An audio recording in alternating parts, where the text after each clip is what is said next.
IHSG ditutup semakin Iya. dalam. Tadi kalau kita lihat sepertinya juga akhirnya ditutup dalam posisi 6.741,964 Ya, ya terkoreksi Samira. 1,57% ya. Ya, dan turnovernya juga begitu rendah, hanya di 8,6 triliun saja dan 430 saham harus kebakaran atau harus terkoreksi di Iya. perdagangan hari ini.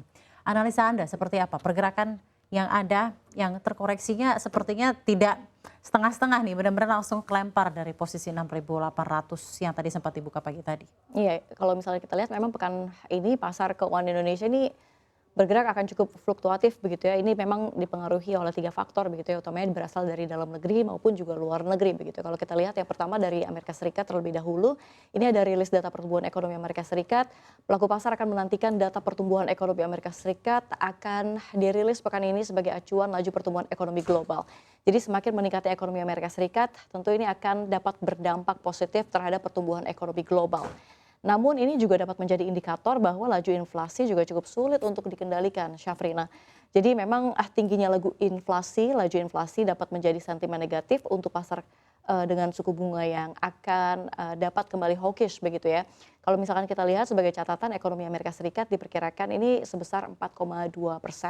Ini jauh lebih tinggi dibandingkan kuartal sebelumnya sebesar 2,1% secara tahunan. Pertumbuhan ekonomi Amerika Serikat ini akan menentukan nih seperti apa atau bagaimana pergerakan pasar global. Pasalnya memang Amerika Serikat merupakan negara dengan PDB tertinggi di dunia. Dan kalau kita lihat belum lagi kekhawatiran bahwa konflik di Timur Tengah meluas, ini tentu membuat para investor juga semakin cemas. Dan akhirnya ini membawa juga bursa utama Wall Street begitu ya, pekan ini juga diperkirakan masih akan bergerak fluktuatif. Jadi ada tarikan dengan investor yang pesimis yang menjual saham dengan mereka yang mencari saham-saham murah. Ini terlihat kalau kita lihat begitu ya, indeks volatilitas SIBO atau VIX Index begitu ya. Ini menjadi ukuran kegelisahan investor yang paling diawasi di Wall Street. Jadi kalau misalnya kita lihat minggu lalu ada di level tertinggi dalam hampir 7 bulan begitu. Dan kalau kita lihat memang obligasi pemerintah Amerika Serikat saat ini menuju penurunan tahunan ketiga berturut-turut yang belum pernah terjadi sebelumnya dengan imbal hasil obligasi 10 tahun bergerak berbalik gitu ya, terbalik dengan harga obligasi berada di level tertinggi sejak 2007. Jadi meningkatnya imbal hasil obligasi telah mengurangi selera resiko begitu ya. Ini tentu meningkatkan biaya modal bagi perusahaan dan menawarkan persaingan investasi pada saham. Hal inilah yang membuat juga investor menjadi moderat begitu ya dengan memilih aset-aset safe haven tradisional lainnya begitu ya seperti dolar dan emas serta memang utang jangka pendek. Dan kalau kita lihat sentimen dari dalam negeri begitu ya, Bank Indonesia yang kembali menaikkan suku bunga begitu ya. Pergerakan saham juga akan dipengaruhi kebijakan Bank Indonesia yang akhirnya juga menaikkan suku bunga acuan pada Oktober 2023. Kini BI 7 days reverse repo rate berada di level 6%. Suku bunga deposit facility juga naik menjadi 5,25% dan suku bunga lending facility juga naik menjadi 6,75%. Jadi ada sejumlah sektor sebenarnya yang berpotensi diuntungkan dari kenaikan suku bunga Bank Indonesia, yakni sektor perbankan, kalau kita lihat pembiayaan dan juga asuransi. Tapi kalau kita lihat mungkin efeknya belum terasa begitu ya dari kebijakan yang dikeluarkan Bank Indonesia. Karena ternyata rupiah malah semakin menembus level 16 ribuan ya. Ya, ini efeknya lebih dominan dari mana begitu ya. Betul.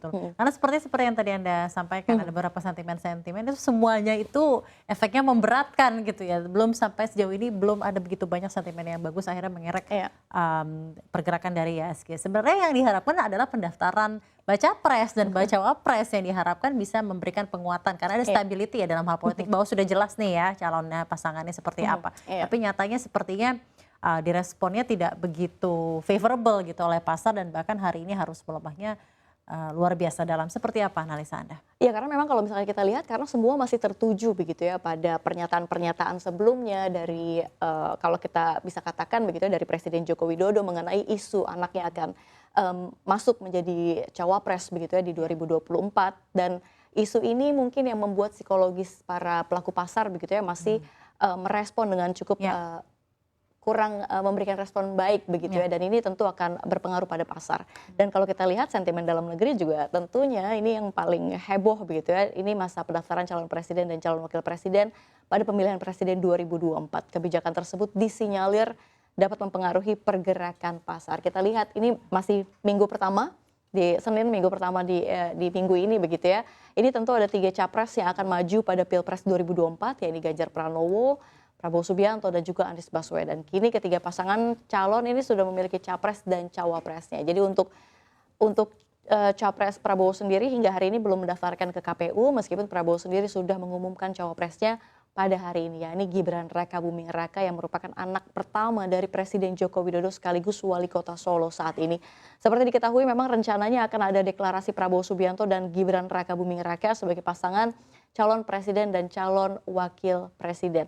Dan memang kalau kita lihat investor cenderung wait and see ya, memantau proses gitu ya dari pendaftaran calon presiden dan calon wakil presiden untuk pemilu 2024. Tapi pagi tadi jebloknya IHSG lebih dari 1% dibuka langsung jeblok begitu ya. Ini disinyalir begitu ya, kita nggak bisa berspekulasi. Disinyalir karena memang akan adanya deklarasi pasangan ini. Ya, kita gitu lihat ya seperti apa ya.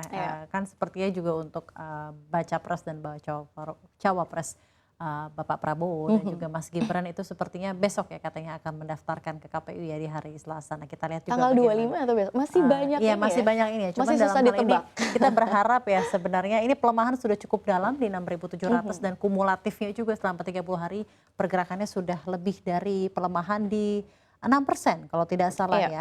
Ya, pelemahan 6% dan penguatan 2% berarti kumulatif itu pelemahan selama 30 hari sudah hampir menyentuh 4%. Kita harapkan sentimen yang ada karena seperti yang kita ketahui di eksternal sepertinya sudah begitu banyak uncertainties. Kita harapkan sebenarnya sentimen domestik yang sebenarnya bisa memberikan penguatan yang cukup solid ya untuk pergerakan dari IHSG. Nah, di satu sisi seperti apa pergerakan dari sektoral yang ada hari ini, apakah juga harus ya tentunya kita lihat ya secara sektoral juga sudah memerah tadi ya. Bagaimana tadi pergerakannya untuk let's say saham-saham di sektor finansial atau perbankan? Ya kalau kita lihat dari moversnya saja begitu ya, ini bank-bank big caps begitu ya, mayoritas kalau kita walaupun BNI berada di zona merah, ya. BBNI berada di zona hijau satu-satunya meskipun tipis saja begitu.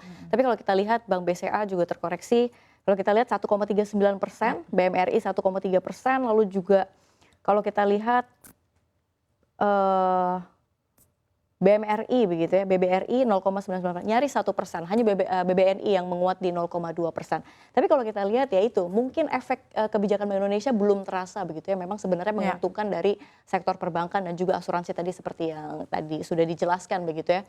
Tapi kalau kita lihat masih ada waktu, karena momentumnya berbarengan begitu ya Syafrina antara kebijakan Bank Indonesia terhadap suku bunga dan juga adanya sentimen-sentimen dari politik atau menuju Pilpres 2024. Tapi yang menarik ini ada Brent begitu ya, Brent juga terkoreksi cukup dalam begitu ya setelah kita sempat melesat luar biasa. Sempat melesat hampir 300% begitu, lebih dari 300% bahkan. Ini kalau kita lihat Brent terkoreksi ditutup di final level 7,2%.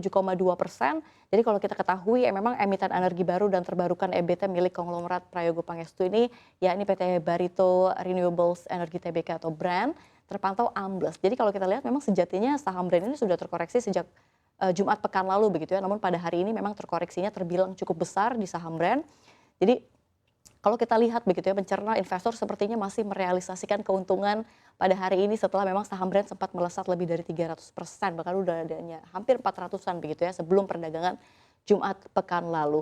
Di sisi lain juga valuasi saham Brent yang sudah terbilang sangat mahal atau gitu ya atau premium juga menjadi pertimbangan investor nih untuk merealisasikan keuntungannya. Dan kalau kita lihat juga ada saham GoTo ini melesat 5% hari ini ya, tapi kalau kita lihat saham emiten e-commerce dan juga ojek taksi online gitu ya, GoTo kerap begitu ya menjadi headline sepanjang pekan lalu seiring memang aksi jual besar-besaran oleh investornya begitu ya. Saham GoTo ini anjlok 10,45% sepekan, ini menjadi salah satu saham di indeks LQ45 dengan penurunan terbesar ke kisaran Rp60 begitu ya saham.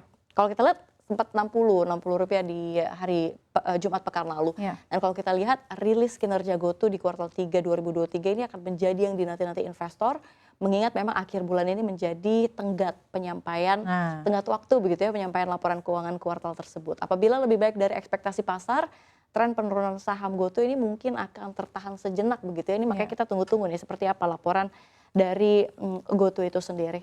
Tapi ya sebenarnya kita ketahui Iya. juga dalam hal GoTo ini pergerakannya sudah cukup I would say mengkhawatirkan gitu ya. Karena kan dari awal juga sempat akhirnya CEO ditarik oleh Pak Patrick Waluyo, sempat Iya. ada ya sedikit surge dari kenaikan, tapi sekarang kembali lagi ke 60, sempat kemarin ke 50, ditambah lagi ada beberapa sentimen-sentimen yang juga cukup memberikan sedikit pemberatan, dan psychology pasar mengatakan 3 pendiri GoTo yaitu Andre, William, dan Kevin akan lepas saham. Iya, itu dia. Jadi kan tentunya memberikan sedikit sentimen juga ya kepada strategi exit mungkin dari para founder GoTo yang sebenarnya sudah tidak ada lagi dalam direksi mereka kan. Iya betul, ini juga diperkuat oleh pernyataan dari Pak Patrick begitu ya, kalau keluarnya dari investor-investor besar begitu ya, atau founder begitu ya, salah satu founder dari 3 itu tersebut, ini adalah merupakan urusan pribadi, jadi nggak ada kaitannya Pak Patrick bilang tak terkait kinerja gitu betul, ya. tak terkait dari perusahaan itu sendiri dan nggak akan mengganggu kinerja dari GoTo sendiri. Ya kita lihat saja, semoga nggak jadi saham gocap ya. Iya, kita harapkan tidak sampai saham gocap ya dalam hal ini.